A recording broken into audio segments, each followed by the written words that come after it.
এটা এটা একটু ঢোকা, ওটাকে বার কর, তাহলে তো জিনিসটা আসবে। এটা ঢোকা, উপরেটা ঢোকা। উপরটা ঢোকা।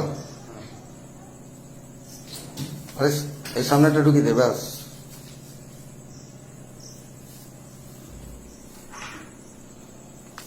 এবার পেছনে পাল্লাগুলো খোল, সব এগুলো খোল, হালকা হালকা করে, বেশি খুলিস না।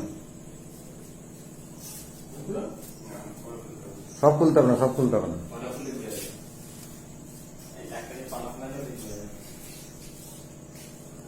ওই গ্যাসের এটা পাওয়া যায়, গ্যাসের পাল্লাটা খুলতো, ওই পাল্লাটা খুল, নিচের ডট একটু করে, ব্যাস। ওটা খুলতে হবে না, ওটা চাপ,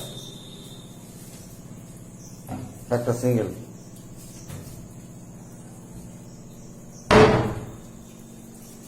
ওই পাশে পাল্লাটা খোল, ওই পাশে পাল্লাটা বন্ধ কর, এটা বন্ধ কর, হলুদ মালটা একটু